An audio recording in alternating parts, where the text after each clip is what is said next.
മഹാരാഷ്ട്ര രാഷ്ട്രീയത്തെ ആകെ നടുക്കിയ വമ്പൻ ദുരന്ത വാർത്തയാണ് പുറത്തുവരുന്നത്. മഹാരാഷ്ട്ര ഉപമുഖ്യമന്ത്രിയും NCP അധ്യക്ഷനുമായ അജിത് പവാർ വിമാനാപകടത്തിൽ കൊല്ലപ്പെട്ടു. ഇന്ന് രാവിലെ 8:45 ബാരാമതി വിമാനത്താവളത്തിലാണ് നാടിനെ ഞെട്ടിച്ച ഈ അപകടം നടന്നത്. മുംബൈയിൽ നിന്ന് ബാരാമതിയിലേക്ക് വരികയായിരുന്ന അജിത് പവാർ സഞ്ചരിച്ച ചാർട്ടേഡ് വിമാനം ലാൻഡിങ്ങിനിടെ നിയന്ത്രണം വിട്ട് തകർന്നു വീഴുകയായിരുന്നു. അപകടത്തിൽ അജിത് പവാറും ഒപ്പമുണ്ടായിരുന്ന മറ്റു 3 പേരും മരിച്ചതായി ഔദ്യോഗിക വൃത്തങ്ങളെ ഉദ്ധരിച്ച് PTI റിപ്പോർട്ട് ചെയ്യുന്നു. വിമാനം നിലത്ത് വീണ ഉടൻ തീപിടിച്ചതായും പൂർണ്ണമായിട്ടും അത് കത്തി നശിച്ചതായിട്ടും ദൃശ്യങ്ങളിൽ വ്യക്തമാണ്.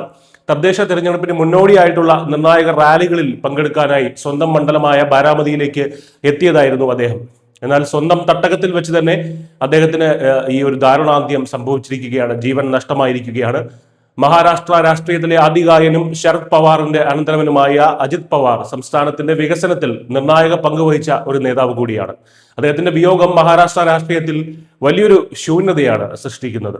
അപകടത്തിന് പിന്നിലെ കാരണം സാങ്കേതിക തകരാറാണോ എന്ന് വ്യക്തമല്ല. സംഭവത്തിൽ ഉന്നതതല അന്വേഷണത്തിന് ഉത്തരവിട്ടേക്കും. കൂടുതൽ വിവരങ്ങൾ ലഭ്യമായി വരുന്നു. News desk news India Malayalam.